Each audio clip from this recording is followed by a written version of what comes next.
Convido a sua preciosa atenção para a leitura bíblica no livro do profeta Isaías, capítulo 9, os versículos 1 a 7. Isaías 9, 1 a 7, onde lemos: Mas para a terra que estava aflita não continuará a obscuridade. Deus nos primeiros tempos tornou desprezível a terra de Zebulon e a terra de Naftali, mas nos últimos tornará glorioso o caminho do mar, além do Jordão, Galiléia dos gentios. O povo que andava em trevas viu grande luz, e aos que viviam na região da sombra da morte resplandeceu-lhes a luz. Tens multiplicado este povo, a alegria lhe aumentaste. Alegram-se eles diante de ti como se alegram na ceifa, e como exultam quando repartem os despojos. Porque tu quebraste o jugo que pesava sobre eles, a vara que lhes feria os ombros, e o cetro do seu opressor, como no dia dos midianitas. Porque toda bota com que anda o guerreiro no tumulto da batalha, e toda veste revolvida em sangue serão queimadas, servirão de pasto ao fogo. Porque um menino nos nasceu, um filho se nos deu, o governo está sobre os seus ombros, e o seu nome será Maravilhoso Conselheiro, Deus Forte, Pai da Eternidade, Príncipe da Paz.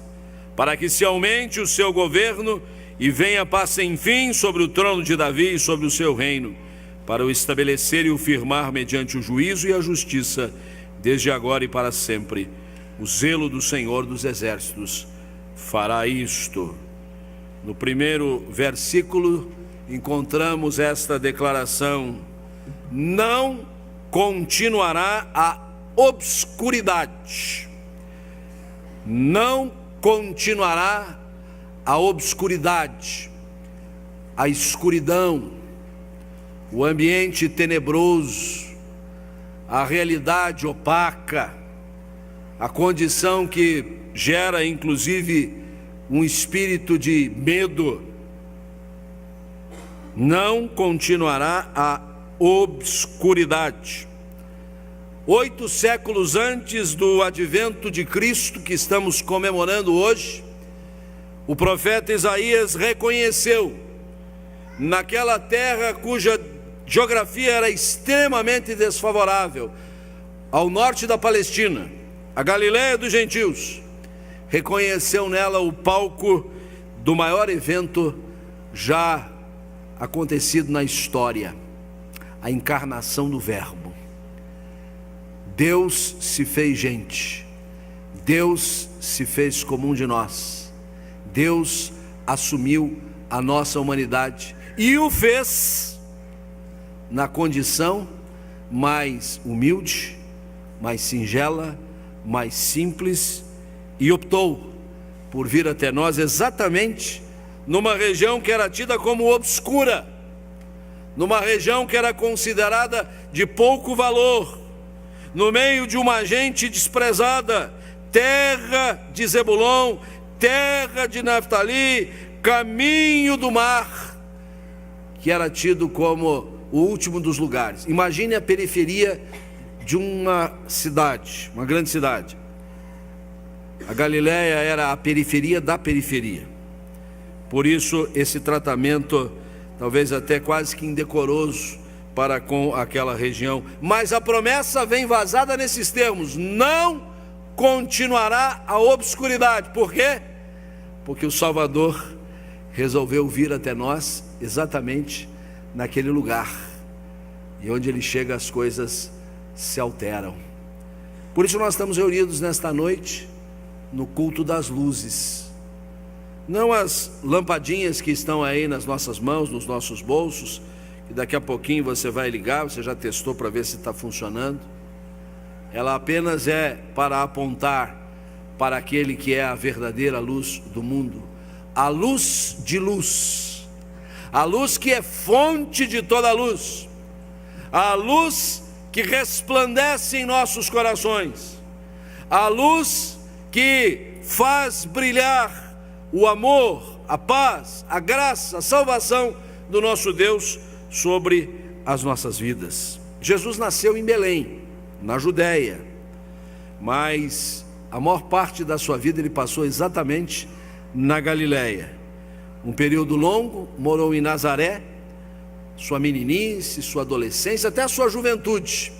Ali aprendeu a profissão de carpinteiro, junto ao seu próprio pai, e depois deslocou-se para Cafarnaum, onde ele deixou as lides da carpintaria e foi ali se tornar um pescador, mas um pescador de homens.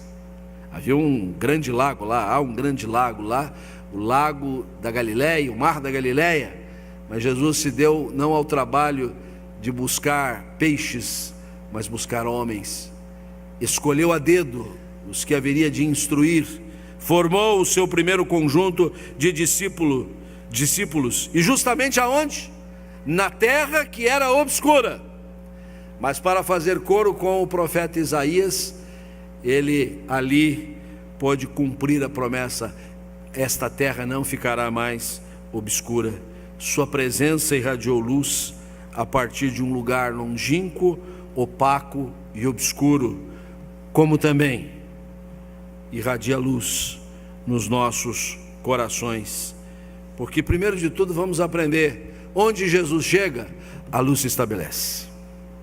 Nós podemos estar vivendo o momento mais terrível da nossa vida, angústia, dor, aflição, dúvidas, estamos debaixo de severas críticas, calúnias, difamações, perseguições. O abatimento toma conta da nossa alma, mas quando Jesus surge na nossa vida, a luz resplandece. Tudo se faz claro, tudo se faz absolutamente translúcido, tudo passa a ser enxergado com novos olhos, tudo passa a ser visto de uma nova maneira. Onde Jesus chega, a luz se estabelece. Aquela terra mais obscura, por causa da presença do Verbo divino, por ele ter escolhido exatamente ali passar a maior parte do seu tempo terreal, aquela terra não foi mais uma terra tenebrosa, mas uma terra iluminada. Na região que vivia nas trevas, resplandeceu a luz. Se no nosso coração de cada um de nós, ainda resta algum aspecto tenebroso, há alguma treva insistindo, resistindo em permanecer em nós, deixa a luz do céu brilhar, deixa Cristo raiar no seu coração, deixa o Senhor penetrar profundamente na sua alma, e você viverá a beleza da luz do Senhor, porque onde Jesus chega, a luz se estabelece. E a razão é muito simples, é exatamente João, no capítulo inicial do seu evangelho, chamado Prólogo de João, que vai nos informar isso no versículo de número 9, João 1:9, quando ele diz assim: a saber, a verdadeira luz, que vinda ao mundo, ilumina a todo o homem. Onde Jesus chega, a luz se estabelece. Mas sem Jesus, nós permanecemos nas trevas. Se olvidamos Jesus, o nosso caminho é perigoso. Se esquecemos Jesus, se o deixamos para trás, estamos correndo sério risco, estamos tateando em trevas. E talvez esta seja a grande razão pela qual os seus dias tenham sido tão difíceis, tão apertados. Não é falta de orientação, de conselho, não é falta de igreja, de culto, não é falta de boa vontade, de boas intenções, é falta de Jesus. Porque quando Jesus vem, a luz se estabelece, então tudo mais se acerta. As orientações, os conselhos fazem sentido. O ambiente que a gente tiver, seja da igreja ou não, a gente está feliz, a gente está bem. Mas sem Jesus, tudo é difícil. Onde Jesus chega, a luz se estabelece. Mas em segundo lugar, nós aprendemos que em meio às densas trevas, a luz de Jesus prevalece, porque aqui é um confronto. Jesus é a luz, E onde ele chega, a luz se estabelece.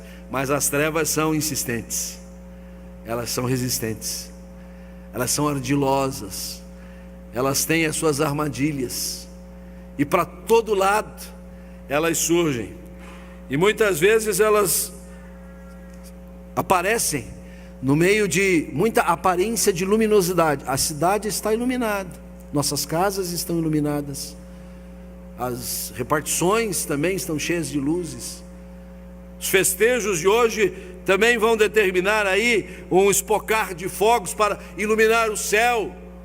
E por detrás de toda esta aparência de luminosidade, nós podemos perceber um ambiente trevoso, a insistência das trevas. Mas a verdade é que, em meio a estas densas trevas, a luz de Jesus é mais forte e não permite que as trevas prevaleçam. E é João, novamente, neste capítulo inicial, no seu prólogo, que vai nos lembrar isso no versículo de número 5. A luz resplandece nas trevas, e as trevas não prevaleceram contra ela. Há uma experiência física muito simples de se fazer.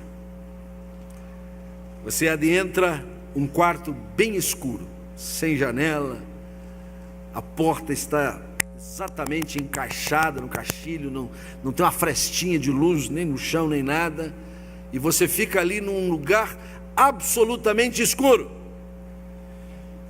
Mas dão para você um palito de fósforo com a caixinha, ou uma lampadinha dessa aqui, e na hora que você liga a lâmpada,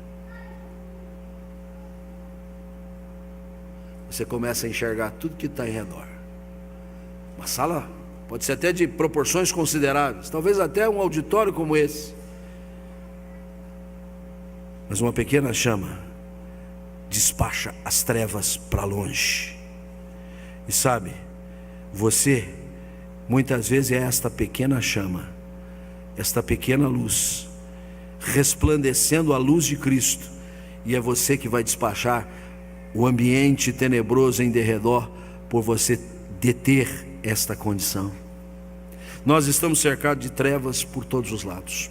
É a condição do presente século, é a realidade do nosso mundo, disfarçado com muita luminosidade artificial. Mas os valores, os princípios, as demandas, as necessidades, as imposições do mundo presente só nos colocam cada vez mais dentro desse cenário tenebroso. Mas em meio a estas densas trevas, a luz de Jesus ainda prevalece, ainda é maior, ainda é mais forte. Onde Jesus chega, a luz se estabelece. Onde Jesus chega, a luz se estabelece, e mesmo que hajam muitas trevas, a sua luz prevalece. Mas por fim, em sua profunda luminosidade, resistente luminosidade, luminosidade que não existe ambiente tenebroso que possa prevalecer, a luz de Jesus engrandece. E eu quero aqui me valer do uso deste verbo para traduzir a você aspectos de grandiosidade, coisas que vão aumentando, coisas que vão superando, coisas que vão se alargando, coisas que vão tomando conta do ambiente. Por causa da sua profunda luminosidade, a luz de Jesus engrandece, primeiro de tudo, promovendo crescente alegria. Quando nós voltamos lá para Isaías capítulo 9, nós percebemos a tônica do profeta no tema da alegria, justamente porque na região em que residiam as trevas, agora a promessa: não prevalecerá mais a obscuridade, porque a luz do Salvador resplandece. Versículo 3: tens multiplicado este povo, a alegria lhe aumentaste, e alegram-se eles como se alegram na ceifa, e como exultam quando repartem os despojos. A alegria do exército vitorioso, a alegria do ceifeiro exitoso, a alegria de um coração que sabe que tem a maior razão para esta alegria, que é Jesus no coração.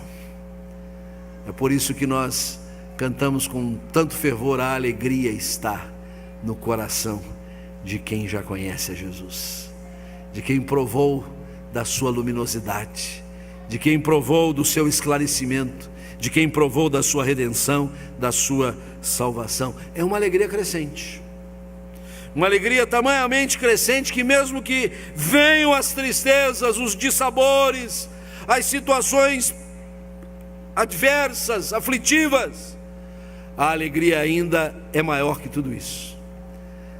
Mesmo que uma lágrima escoe sobre a nossa face de dor, de pesar, nós sabemos que os motivos da nossa alegria ainda são maiores.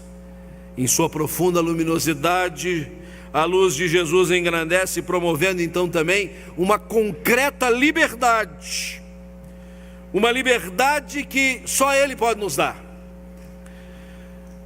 Estar preso, estar detido, estar contido, como é a situação de muitos no nosso país hoje, até porque depois de algumas décadas é a primeira vez que a presidência da República não deu qualquer indulto.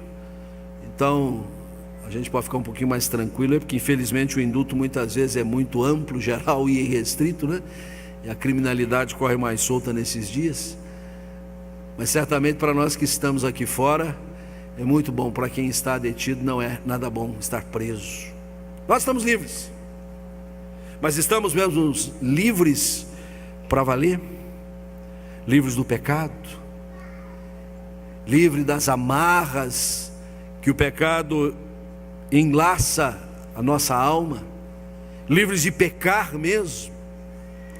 Esta é uma experiência que o Senhor Jesus vem nos oferecer, exatamente porque Ele se chama Jesus, porque Ele recebeu este nome a fim de salvar o seu povo dos pecados deles.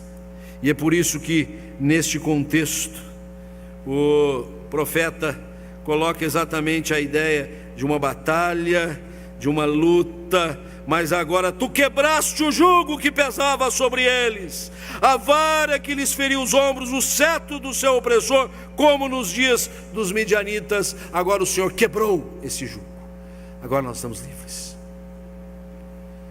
Quando no caminhar do culto nós separamos um tempo para a confissão de pecados, não é algo para ser feito mecanicamente, é algo para ser sorvido, aproveitado, para reconhecermos a bênção que é termos sido libertados dos nossos pecados pelo precioso sangue de Jesus. Porque na sua profunda luminosidade Ele engrandece promovendo concreta liberdade, e engrandece também promovendo uma consumada soberania. Quem governa o nosso país? Estamos prestes à sucessão presidencial, governamental, também o legislativo em breve estará assumindo o seu posto em novo mandato, e de certa forma nós somos tangidos por este espírito próprio da nossa república e da nossa democracia, e chegamos ao ponto de pensar que os nossos líderes políticos são soberanos, quando não são. Soberano é o Senhor. E até os líderes das maiores potências precisam reconhecer que são ministros de Deus, que estão a serviço do interesse do reino de Deus. O apóstolo Paulo, escrevendo na carta aos Romanos capítulo 13, descreve muito bem esta realidade. E é por isso que é incrivelmente rica esta passagem, quando no versículo 6 nos diz assim: porque um menino nos nasceu, um filho se nos deu. E então, no embalo do canto natalino, como há pouco inclusive o coral aqui nos conduziu, da manjedoura, o bebezinho dormindo, a gente fica tão sensível, a gente pensa nas crianças que estão aí nos colos de muitos dos pais, das mães, pleiade de crianças que nós vimos ser acrescidas à nossa comunidade neste ano. Foi um ano muito prolífico nesse sentido, nós vimos aqui pelos atos de batismo inclusive, né? Só que interessante, este menino que nasceu, este filho que se nos deu, o governo está sobre os seus ombros. É Ele quem governa as nossas vidas, é Ele quem governa os nossos corações, é Ele quem governa o universo. E é preciso que nós nos rendamos ao seu governo, que nós reconheçamos a sua soberania, que nós nos debrucemos diante de toda a qualidade daquilo que Ele nos oferece, sendo esse governante, porque Ele tem o melhor conselho para nós, é o maravilhoso conselheiro. Ele é o Deus forte, Ele não tem um governo tíbio, frágil, cujos pés são de barro, não, o seu governo é forte. Ele não está premido pelas circunstâncias e pelo tempo, Ele é o Pai da eternidade, e Ele é o príncipe da paz. A paz que tanto nós queremos, a paz que tanto nós auguramos, a paz que inclusive nós desejamos uns aos outros ao ensejo das festividades do fim do ano, que seja um ano de paz. Só aquele que detém o governo, aquele que tem a consumada soberania, pode nos dar, porque Ele é o príncipe da paz, Ele é o principal da paz. E por fim, a luz de Jesus engrandece, promovendo a completa paz, não apenas por ser o príncipe da paz, mas como o versículo 7 encerra, para que se aumente o seu governo e venha paz sem fim. Paz sem fim. O Senhor Jesus, depois de todo o seu ministério terrenal, vindo aproximar-se, um momento derradeiro da sua trajetória entre nós, reuniu os discípulos e, entre outras coisas, disse: o meu legado, a minha herança, aquilo que eu posso deixar para vocês, não são presentes natalinos, não é uma poupuda conta bancária, alguns investimentos, algumas ações, algumas propriedades, nenhum patrimônio pecuniário eu posso deixar para vocês. Eu deixo-vos a minha paz. A minha paz vos dou. E se você hoje puder sorver a paz do Senhor Jesus, que Ele deixou para você, eu nem preciso desejar a você um Feliz Natal. Você já detém consigo o felicíssimo Natal. E que assim seja, para a glória do Senhor. Amém.